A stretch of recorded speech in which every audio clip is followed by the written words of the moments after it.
Oseo, greetings tribe. It's one who gathers tribes with your weekly oracle card reading for November 17th to November 23rd.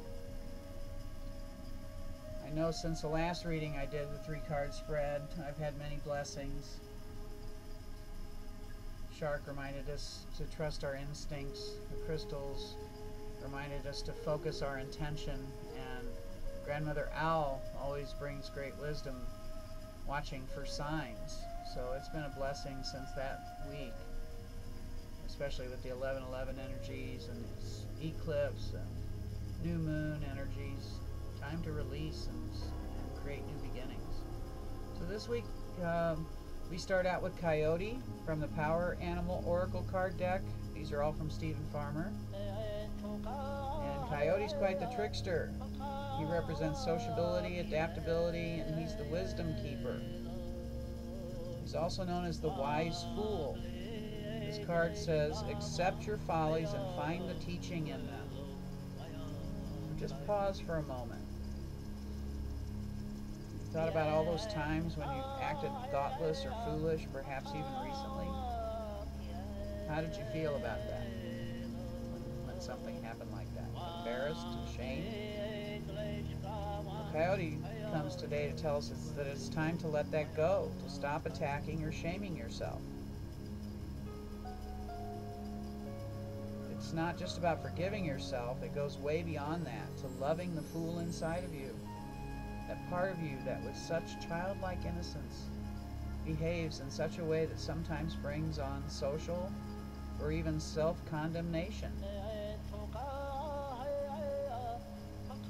When you forgive yourself, it opens you to loving yourself unconditionally, as well as like loving the foibles of others, the way others act.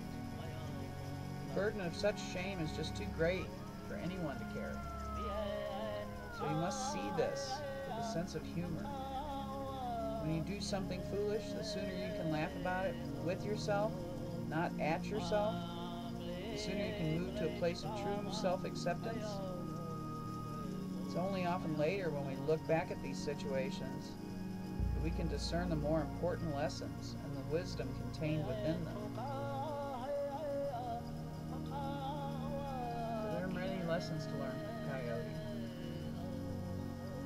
It's a great totem to carry with you next week. Great power animal. So when something happens, laugh. Call on Coyote.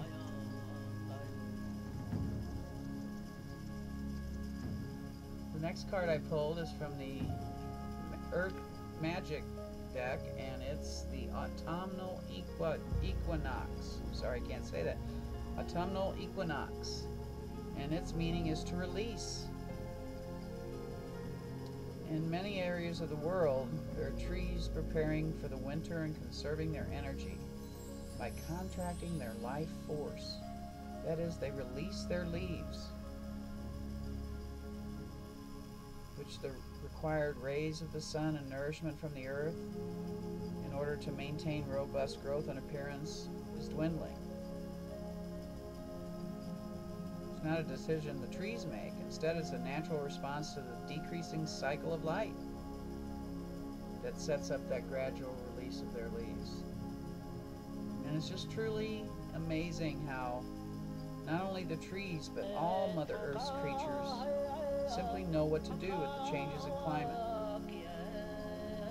Although this shift appears somewhat to be a death of sorts, it's only a preparation for the next cycle of life.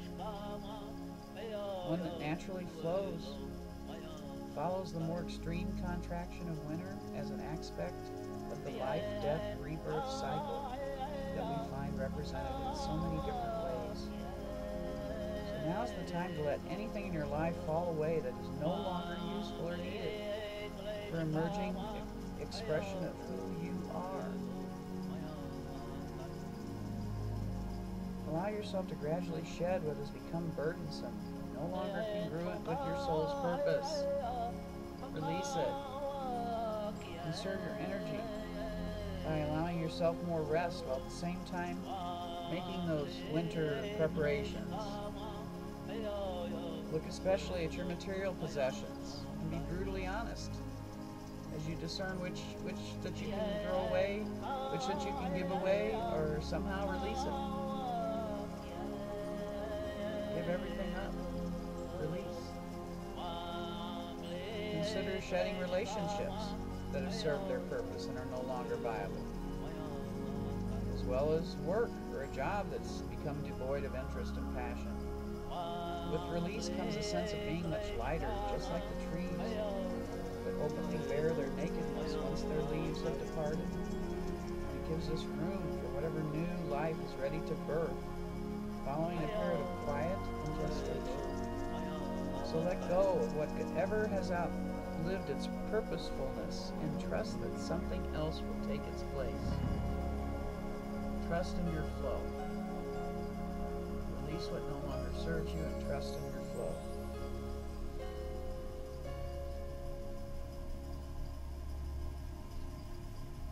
The Panda, great card.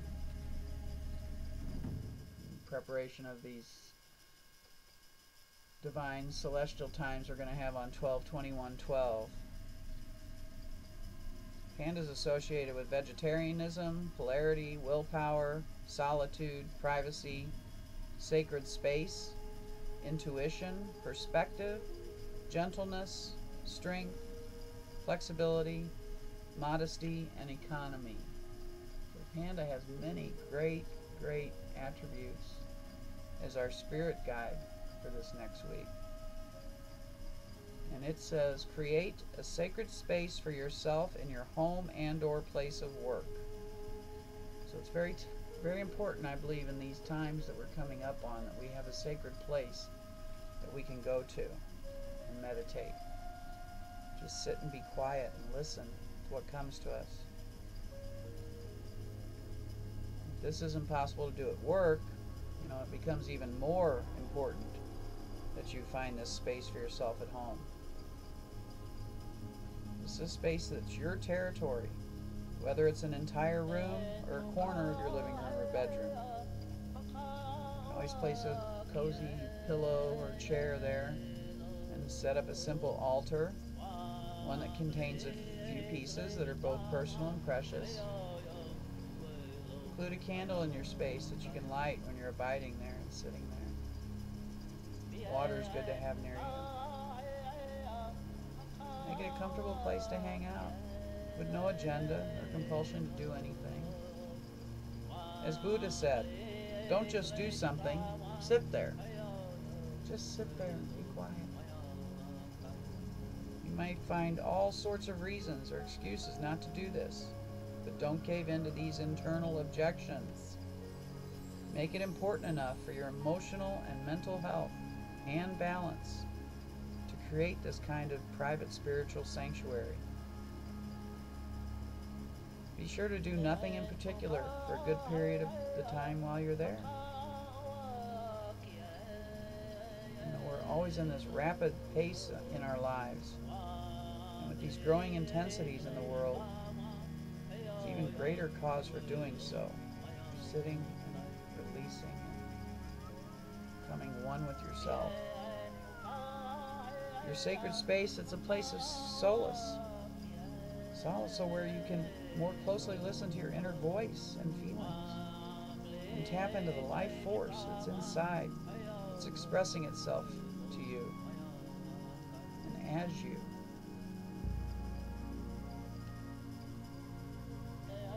So Panda tells us to create a nice cozy space for this upcoming winter that's approaching. And just be at peace.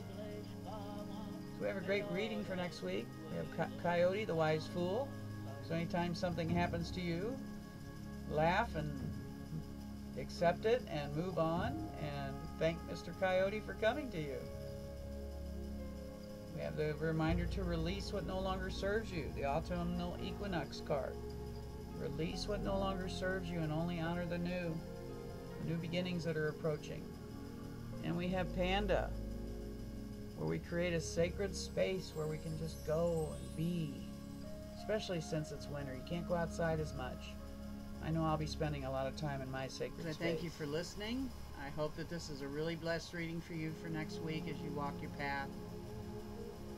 I ask that you walk like the turtle. Say a prayer with each step. Abundance will come to you. Blessings come to you. And leave a trail of light so others may find their way. This is One Who Gathers Tribes. Have a blessed week. And I look forward to talking with you again soon. Peace and love.